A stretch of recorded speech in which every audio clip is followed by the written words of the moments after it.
कि इसके पहले हम लोग ताप वाला जो मापन था, मापने की जो ताप की प्रणाली थी, ताप मापन के विभिन्न जो उपकरण थे, ताप मापने की विभिन्न पद्धतियां थी, वो सब हम लोग सीख चुके थे ना।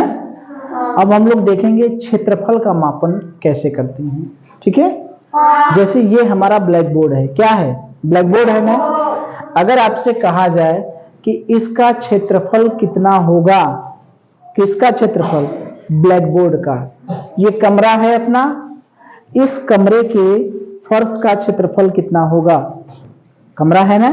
किसी ने बताया कि जैसे हम लोग कोई काम करने जाते हैं तो मिस्त्री को बुलाते हैं, तो वो मिस्त्री देखते हैं इसमें टाइल्स लगाना है। क्या लगाना है? टाइल्स। ठीक है, तो उनसे कहेंगे भैया टाइल्स लगाना है, तो कहेंगे कितना लंबा है, कितना चौड़ा है, नापेंगे। नापते हैं ना, नाप करके फिर बताएंगे कि भैया आपका कमरा इतना लंबा चौड़ा है तो इतना टाइल्स लगेगा और इतना मजदूरी लगेगा। होता है ना। अभी पेंट करने आए थे आंगनबाड़ी में, तो वहां पर भी ये पता चलेगा कि कितना पेंट किए तो कितना लंबाई चौड़ाई है, तो पता चलता है। तो क्षेत्रफल की हर जगह जरूरत पड़ती है। ठीक है, क्षेत्रफल की कहाँ जरूरत पड़ती है? हर जगह जरूरत पड़ती है। इसका जो मात्रक है, इसका मात्रक है वर्ग मीटर। क्या मात्रक है? वर्ग मीटर। क्षेत्रफल का मात्रक क्या है? वर्ग मीटर। ठीक है, तो क्षेत्रफल के लिए कुछ विभिन्न आकृतियों के बारे में पहले हम जानेंगे, उसके बाद उसका क्षेत्रफल कैसे निकालेंगे वो हम सीखेंगे। तो हमारी पहली आकृति आती है आयत। क्या आती है? आयत। कैसे समझेंगे कि ये आयत है? जैसे ये हमारा जो ब्लैक बोर्ड है, अगर आपसे पूछा जाए कि इसकी आकृति कैसी है, तो कहेंगे आयताकार है। कैसे कहेंगे? आयताकार है। क्या कहेंगे? आयताकार है। कैसे पता चला कि इसकी आकृति आयताकार है? मतलब समझ रहे हैं? आयताकार के लिए, आयत के लिए लंबाई चाहिए और चौड़ाई चाहिए। क्या क्या चाहिए? लंबाई चाहिए और चौड़ाई चाहिए। तो लंबाई और चौड़ाई अलग अलग होना चाहिए। आयताकार जो पदार्थ है, जो आयताकार टुकड़ा है या आयताकार आकृति है, उसमें लंबाई चौड़ाई क्या होनी चाहिए? अलग अलग होनी चाहिए। कैसी होनी चाहिए? अलग अलग होनी चाहिए। ठीक है, तो मान लीजिए हमने एक आयताकार आकृति बना दिया। ठीक है, ये जो लंबी आकृति दिख रही है, अगर आपसे पूछा जाए कौन लंबा है कौन छोटा है, तो बड़े आसानी से देखकर बता देंगे कि ये क्या है? लंबा है और ये क्या है? छोटा है। प्रीतम बताएंगे कि ये कौन सा लंबा है? ये वाला लंबा है या ये वाला लंबा है? ये लंबा है या ये वाला है? कौन सा है? पहला वाला ये लंबा है? ये लंबा है? कौन सा लंबा है? ये लंबा है? ये लंबा है? नहीं। तो ये आकृति कैसी है? लंबी है। तो जो लंबी आकृति है उसको हम कह देंगे लंबाई। जब भी आयताकार आकृति बनाएंगे तो उसमें एक लंबा होगा और एक छोटा होगा। तो जो लंबा है उसे कह दिए लंबाई, और जो छोटा है उसे कह दिए चौड़ाई। तो जो आयताकार आकृति होती है उसमें लंबाई होती है और चौड़ाई होती है। यानी आयत में लंबाई होती है और चौड़ाई होती है। तो जब हम आयत का क्षेत्रफल निकालते हैं, आयत का क्षेत्रफल निकालते हैं, तो उसका सूत्र होता है लंबाई गुणे चौड़ाई। क्या होता है? लंबाई गुणे चौड़ाई। तो याद रखिएगा कि आयत का क्षेत्रफल का सूत्र होता है, अगर आपसे पूछा जाए कि आयत के क्षेत्रफल का क्या सूत्र होता है, तो कहेंगे लंबाई गुणे चौड़ाई। क्या कहेंगे? लंबाई गुणे चौड़ाई। आयत के क्षेत्रफल का सूत्र होता है लंबाई गुणे चौड़ाई। अगर एक प्रश्न पूछा जाए कि एक आयत की लंबाई 5 मीटर, चौड़ाई 4 मीटर, आयत की लंबाई कितना है? 5 मीटर। लंबाई कितना है? 5 मीटर। और चौड़ाई कितना है? 4 मीटर। तो उसका क्षेत्रफल बताइए, उसका क्षेत्रफल बताइए क्या होगा? कितना होगा? कितना होगा बताइए। ठीक है, तो एक आयत की लंबाई 5 मीटर और चौड़ाई 4 मीटर है। अगर कहा जाए कि इसका क्षेत्रफल बताइए तो क्या होगा? क्षेत्रफल निकालने के लिए हमें क्या पता होना चाहिए? लंबाई और चौड़ाई। अगर लंबाई पता है, चौड़ाई पता है, दोनों का आपस में गुणा कर देंगे, हमारा क्षेत्रफल निकल के आ जाएगा। लंबाई कितना दिया है? 5 मीटर। चौड़ाई कितना दिया है? 4 मीटर। गुणा कर देंगे, कितना आ गया? 20। मात्रक क्या करेंगे? वर्ग मीटर। ये भी मीटर, ये भी मीटर, ये हुआ ना 5 मीटर गुणे 4 मीटर। मीटर का 2 बार गुणा हो गया, इसका मतलब मीटर के घाते 2 हो गया। इसका मतलब इसी को कहते हैं 20 वर्ग मीटर। ठीक है, तो ये जो है 20 वर्ग मीटर। किसी भी चीज का अगर हम 2 बार गुणा कर दिए, x का गुणा 2 बार कर दिए, तो इसका मतलब x के घाते 2। x का गुणा 3 बार कर दिए, इसका मतलब x के घाते 3। जितनी बार गुणा करेंगे, ठीक है। जैसे मीटर का गुणा 2 बार किए, तो इसका मतलब मीटर के घाते 2। मीटर के घाते 2 को ही कहते हैं वर्ग मीटर। अगर मीटर का गुणा 3 बार कर दिए, तो इसका मतलब मीटर के घाते कितना हो गया? 3। इसको कहते हैं घन मीटर। तो ये बताइए कि एक आयत की लंबाई 5 मीटर और चौड़ाई 4 मीटर है, तो उसका क्षेत्रफल निकालना होगा। तो क्षेत्रफल निकाल लेंगे। कैसे निकालेंगे? लंबाई और चौड़ाई का आपस में क्या कर देंगे? गुणा कर देंगे। लंबाई और चौड़ाई का आपस में गुणा कर देंगे। लंबाई गुणे चौड़ाई, वो कितना हो जाएगा? 5 गुणे 4, कितना हो जाएगा? 20 वर्ग मीटर। ठीक है। इस सवाल से हमें एक चीज और पता चल जाएगा।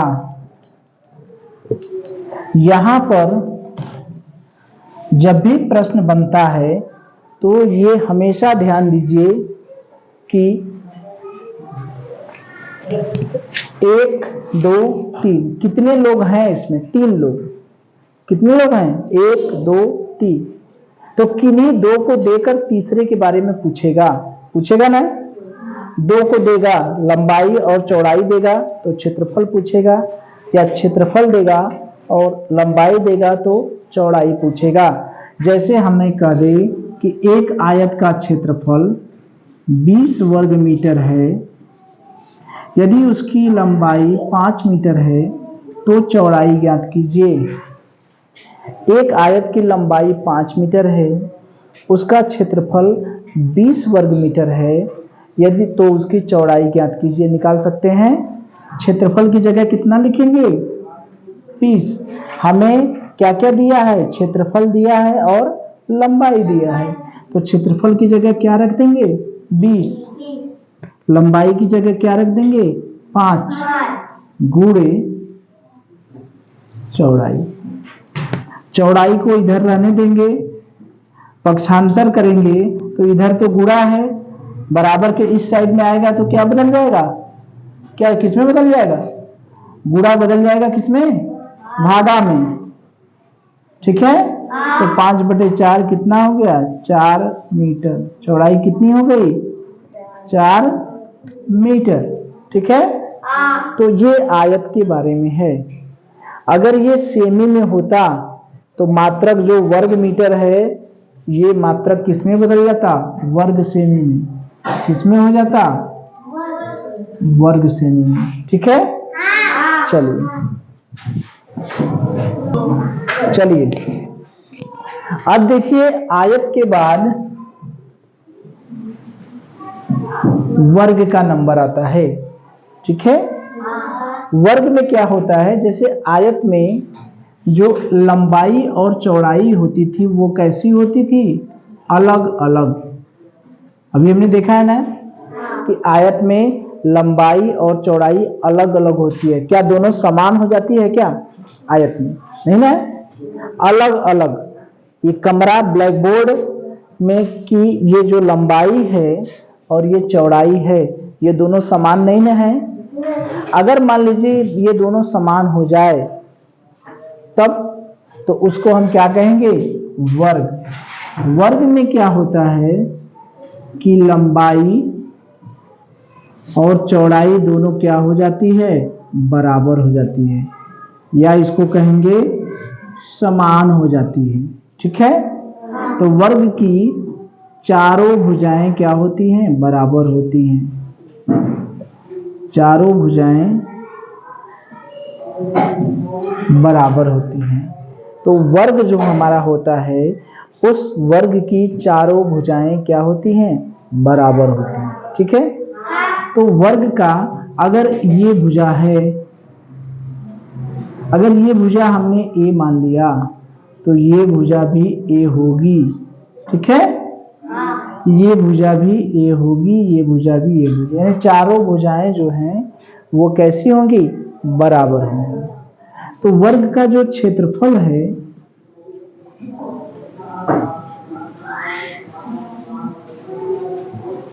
वो होता है भुजा गुणे भुजा।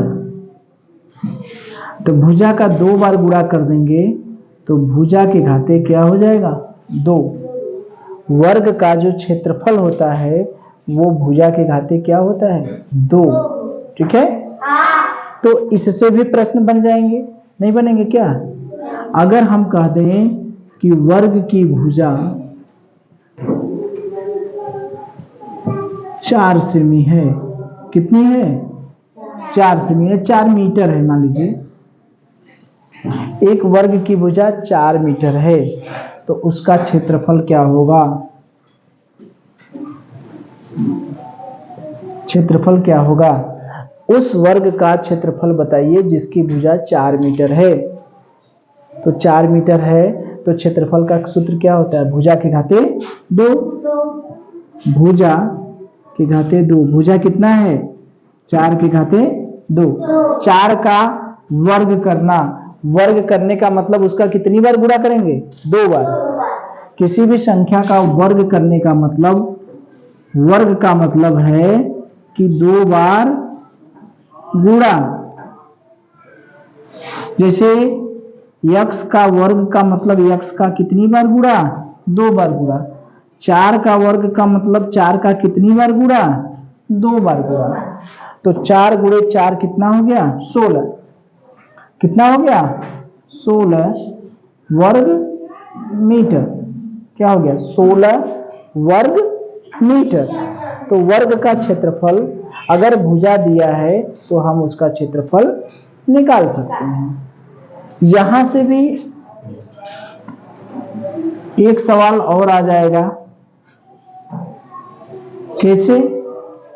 भुजा दिया है तो क्षेत्रफल निकाल सकते हैं, या क्षेत्रफल दिया है तो भुजा निकाल सकते हैं। अगर भुजा दिया है तो वर्ग का क्षेत्रफल बराबर भुजा का स्क्वायर यानी भुजा के घाते 2 यानी 4 का स्क्वायर यानी 4 गुणे 4 16 हो गया। अगर मान लीजिए इसी प्रश्न में हमसे कहता, इसी प्रश्न में कहता कि एक वर्ग का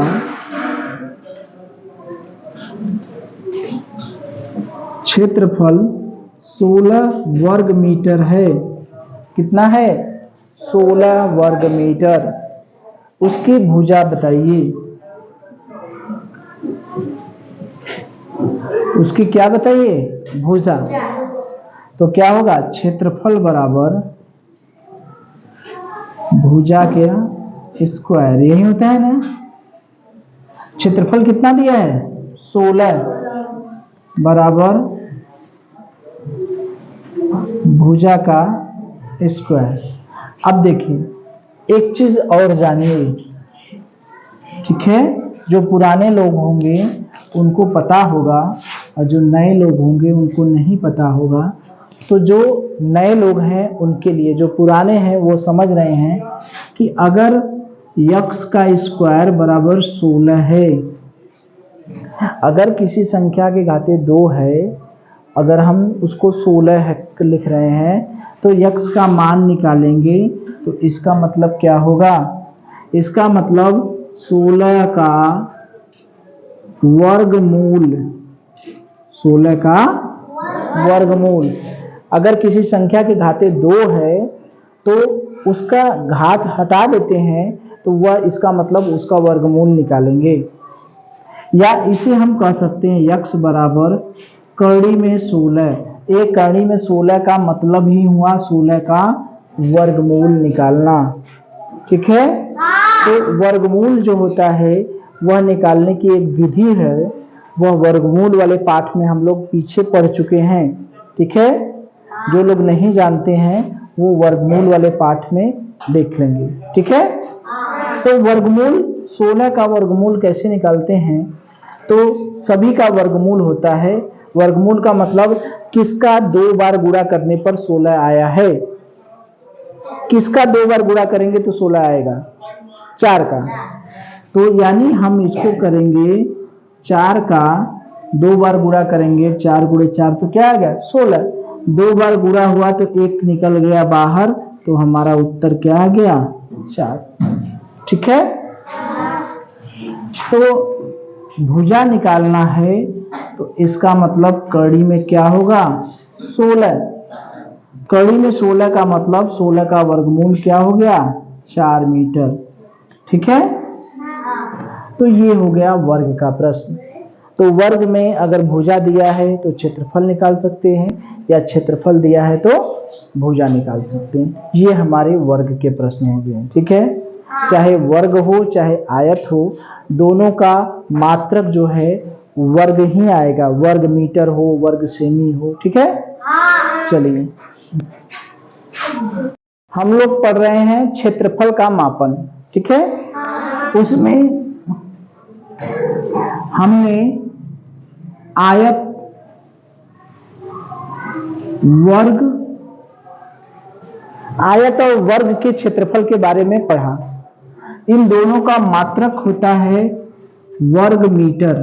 क्या होता है? वर्ग मीटर। आयत का क्षेत्रफल लंबाई गुणे चौड़ाई होता है और वर्ग का क्षेत्रफल होता है भुजा का वर्ग, यानी भुजा गुणे भुजा। तो इस पे हम लोग कुछ प्रश्न भी किए थे। आज जो है तीसरी आकृति है वृत्त। क्या आकृति है? वृत्त। ठीक है? तो पहले ये समझें कि वृत्त होता क्या है। वृत्त हम लोग पढ़ने को वृत्त का पूरा पाठ पढ़े हैं। कोई बिंदु है, एक निश्चित बिंदु से एक निश्चित दूरी पर स्थित बिंदुओं का बिंदुपथ ही वृत्त कहलाता है। निश्चित, जैसे गाय को खूंटे में बांधते हैं ना, गाय हो गई, भैंस हो गई, बकरी हो गई, खूंटे में बांध दिए।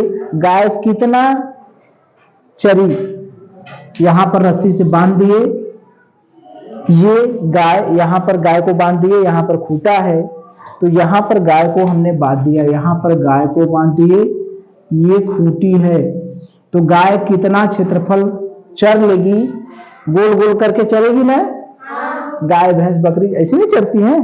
अगर ढेर सा घास है वहां पर गाय भैंस बकरी को बांध दीजिए तो घूम घूम कर चलेगी, तो यही गोल आकृति बनेगी। तो वृत्त की आकृति इसी तरह से होती है। ठीक है? ये जो निश्चित बिंदु होता है उसको हम लोग कहते हैं केंद्र। ठीक है? और ये जो गोल सी आकृति होती है इसे कहते हैं परिधि। क्या कहते हैं? परिधि। केंद्र से परिधि के बीच की ये जो दूरी है उसको कहते हैं हम लोग त्रिज्या। ठीक है, तो तीन चीजें मिली हमें, एक केंद्र, एक त्रिज्या और एक परिधि। केंद्र क्या है? जहां पर खूंटी गड़ा है, जो निश्चित बिंदु है वही है केंद्र। क्या है? केंद्र। ये केंद्र जो है वही स्थिर बिंदु है। ठीक है, स्थिर बिंदु। त्रिज्या क्या है? ये त्रिज्या देखिए, केंद्र से परिधि, ये जो परिधि, परिधि पहले देख लीजिए क्या है? गोला नहीं, ये रास्ते की लंबाई। ये जो रास्ता है इस रास्ते की लंबाई। ठीक है, परिधि क्या है? बिंदु पथ की लंबाई।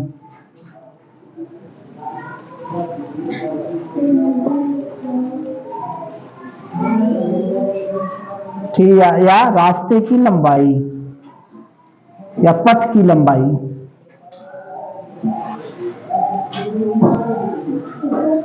ठीक है, त्रिज्या क्या है? ये केंद्र से परिधि के बीच की दूरी, ये जो दूरी है वही कहलाती है त्रिज्या।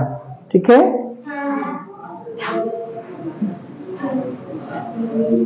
केंद्र से परिधि के बीच की दूरी, इसका मतलब समझे? जो रस्सी की लंबाई है वो क्या बनेगी? त्रिज्या। जो गाय बंधी है तो गाय का जो पगहा है, जिसको पगहा कहते हैं ना, रस्सिया, कितना लंबा रस्सिया है वही होगी त्रिज्या। और जो खूंटी है वो क्या होगा? केंद्र। और कितना किनारे किनारे गाय किनारे किनारे कितना चली, किनारे किनारे, ये वाला रास्ता का लंबाई, ये पूरा लंबाई क्या होगी? परिधि। ठीक है, व्यास भी एक चीज आता है, व्यास। व्यास होता है केंद्र से जाने वाली जीवा, यानी त्रिज्या का दुगना होता है।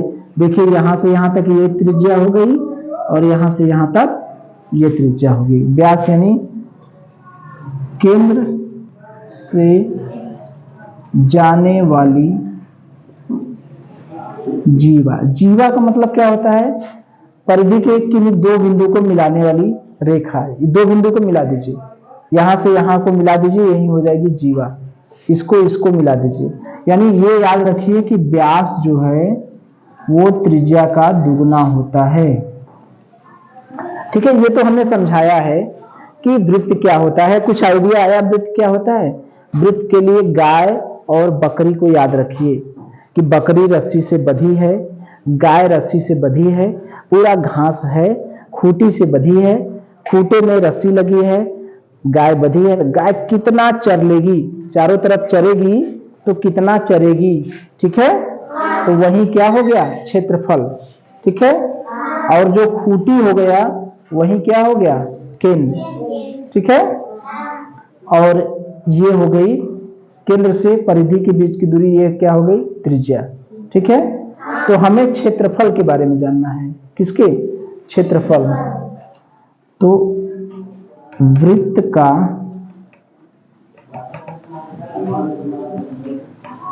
क्षेत्रफल क्या होता है? पाई गुणे त्रिज्या का वर्ग।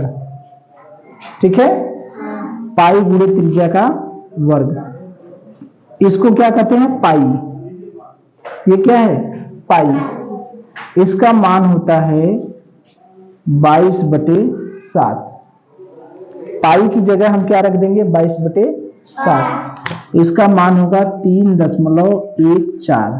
ठीक है, तो अगर आपसे पूछा जाता है कि पाई का मान कितना होता है तो याद रखेंगे 3.14 या 22/7। कितना? 3.14 या 22/7। ठीक है, तो यहां से क्षेत्रफल बराबर हो गया पाई आर स्क्वायर। ठीक है, वृत्त का क्षेत्रफल बराबर क्या होता है? पाई आर स्क्वायर। आर क्या है यहाँ पर? त्रिज्या। आर क्या है? आर क्या है? त्रिज्या। ठीक है, तो देखिए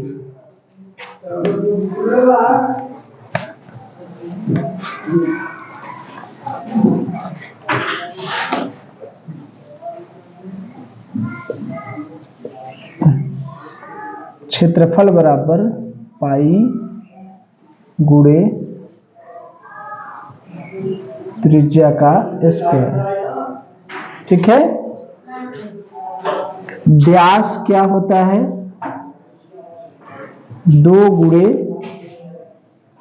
त्रिज्या। ठीक है, अब यहां से देखिए, हमें त्रिज्या पता है तो हम क्षेत्रफल निकाल लेंगे।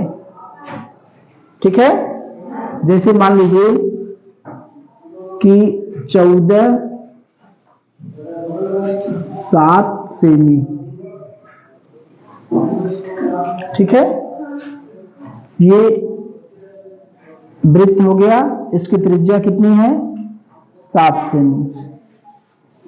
कितना है? 7 सेमी। अगर इसका हमें क्षेत्रफल निकालना हुआ तो क्षेत्रफल कैसे निकालेंगे? बस सूत्र है पाई गुणे त्रिज्या का घाते 2। पाई गुणे त्रिज्या के घाते 2। पाई की जगह हमारा पाई का मान हम बताए हैं अभी कितना हुआ? 22/7, या इसी को कहते हैं 3.14। 14 नहीं, दशमलव के बाद जो संख्या रहती है, याद रखिए, दशमलव के बाद जो भी संख्या रहेगी उसको हमेशा अलग अलग पढ़ेंगे। इसको 14 नहीं कहेंगे, 14, 3.14। ठीक है, दशमलव के बाद जो भी संख्या रहेगी उसको अलग अलग पढ़ते हैं, एक साथ नहीं पढ़ेंगे। ठीक है, दशमलव के बाद जो भी संख्या रहेगी उसे हम कैसे पढ़ेंगे? अलग अलग। जैसे दशमलव के बाद, अगर दशमलव के बाद लिखा है 375, तो इसको हम 375 नहीं पढ़ेंगे, क्या पढ़ेंगे? 0.375। जैसे हमने लिख दिया 2.34, तो इसको 2.34 नहीं पढ़ेंगे, क्या पढ़ेंगे? 2.34।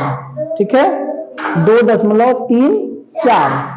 ठीक है, दशमलव के बाद जो भी संख्या आएगी उसको हम अलग अलग पढ़ेंगे, कभी एक साथ नहीं पढ़ेंगे। दशमलव के पहले रहेगा तो उसको पढ़ सकते हैं, जैसे 24.594, तो इसको 24 पढ़ेंगे, 24.594। ठीक है, चलिए, तो देखिए, अगर किसी वृत्त की त्रिज्या 7 सेमी है तो उसका क्षेत्रफल कितना होगा? कैसे निकालेंगे? क्षेत्रफल बराबर पाई गुणे त्रिज्या का स्क्वायर। पाई की जगह कितना रखेंगे? 22/7। त्रिज्या की जगह क्या रखेंगे? 7। त्रिज्या की जगह क्या है? 7 है, तो 7 के घाते 2, यानी 22 गुणे 7। और 7 के घाते 2 का मतलब 7 का कितनी बार गुणा हुआ है? 2 बार, यानी 7 गुणे 7 कट गया, तो 22 में 7 का गुणा करेंगे, 22 गुणे 7, 2 सते 14 के 4, 2 सते 14 15। देखिए, और ये सेमी है तो मात्रक क्या हो जाएगा? वर्ग सेमी। क्या हो जाएगा? वर्ग सेमी। ठीक है, तो वृत्त की त्रिज्या हमें पता है तो उसका हमने क्या निकाल लिया? क्षेत्रफल। ठीक है, वृत्त की त्रिज्या पता है तो उसका हमने क्षेत्रफल निकाल लिया। अगर वृत्त की त्रिज्या पता है तो उसका व्यास भी हम निकाल सकते हैं। कैसे? दुगुना करके। कैसे? दुगुना। त्रिज्या 7 सेमी है तो उसका व्यास कितना होगा? 2 गुणे त्रिज्या। यही ना सूत्र है, व्यास बराबर 2 गुणे त्रिज्या, तो 2 गुणे 7, तो व्यास कितना होगा? 14 सेमी। कितना होगा? 14 सेमी। तो ये तो हो गई वृत्त की बात, ठीक है। चलिए, तो इससे हमने क्या सीखा? वृत्त की त्रिज्या पता रहेगी तो क्षेत्रफल निकाल लेंगे, या त्रिज्या पता रहेगा तो व्यास भी निकाल लेंगे ना। तो कुछ और क्षेत्रफल के सूत्र हैं। चलिए देखिए, ये कुछ हमारे खेत के क्षेत्रफल हैं। जैसे हम लोग अपने अगल बगल खेत देखते हैं ना, तो वो खेत का जो क्षेत्रफल होता है वो किस में नापा जाता है? देखते होंगे लेखपाल लोग आते हैं, इतना बड़ा लोहे का जंजीर लेकर आते हैं ना, देखे हैं नापते हुए। तो वो जो नापते हैं वो पैमाना किस तरह का होता है? खेत जो नापने का पैमाना होता है वो किस तरह से होता है? हम लोग तो लंबाई चौड़ाई मीटर सेंटीमीटर अपने कॉपी पर नापना होता है, तो एक छोटा सा स्केल रहता है, नापते हैं ना। तो खेत को भी स्केल से नापेंगे तब तो एक तो खेत नापते नापते संध्या हो जाएगा, नहीं हो जाएगा? अगर कह दें खेत से नापने को तो खेत कैसे नापे? ये इंची है कि गुरु जी तो बताए हैं कि खेत नापने के लिए किसी भी चीज की लंबाई कैसे नापी जाती है? इंची से, स्केल से। तो स्केल लेके टेप नापे, दूसरा कोई देखेगा तो कहेगा कि पागल है का ना, कहेंगे सनक गया है लड़का। हाँ, रस्सी से नापेंगे तो रस्सी से नापेंगे तो एग्जैक्ट एकदम नहीं ना पता चल पाएगा, उसका एक पैमाना होता है, ठीक है। तो खेत का जो क्षेत्रफल है वो डिसमिल में नापते हैं, डिसमिल, ठीक है। ये लेखपाल उपपाल जो रहते हैं वो समझते हैं डिसमिल। आज से आप लोग भी समझ जाएंगे डिसमिल क्या होता है। एकड़ में नापते हैं, एयर में नापते हैं और हेक्टेयर में नापते हैं। चार पैमाने हैं, क्या क्या? डिसमिल, एकड़, एयर, हेक्टेयर, ठीक है। ये पैमाने होते हैं। इस पैमाने में एक एयर कितने वर्ग मीटर के बराबर होता है? 100 वर्ग मीटर। एक एयर बराबर कितना वर्ग मीटर होता है? 100 वर्ग मीटर। एक डिसमिल में कितना वर्ग मीटर होता है? 40 वर्ग मीटर। एक डिसमिल बराबर 40 वर्ग मीटर, ठीक है। एक एकड़ कितने वर्ग मीटर के बराबर, कितने डिसमिल के बराबर होता है? 100 डिसमिल के बराबर, ठीक है। या एक हेक्टेयर कितने एयर के बराबर होता है? 100 एयर और 10,000 वर्ग मीटर के बराबर। एक हेक्टेयर कितने एकड़ के बराबर होता है? 2.5 एकड़ के बराबर, ठीक है। तो ये पैमाना है, याद रखिएगा। अगर आपसे पूछा जाता है कि एक हेक्टेयर कितने एकड़ के बराबर होगा तो क्या कहेंगे? 2.5 एकड़। एक हेक्टेयर कितने एयर के बराबर होता है तो क्या कहेंगे? 100 एयर। एक एकड़ कितने डिसमिल के बराबर होता है तो क्या कहेंगे? 100 डिसमिल। एक डिसमिल कितने वर्ग मीटर के बराबर होता है? क्या कहेंगे? 40 वर्ग मीटर। एक एयर कितने वर्ग मीटर के बराबर होता है तो क्या कहेंगे? 100 वर्ग मीटर, ठीक है। चलिए।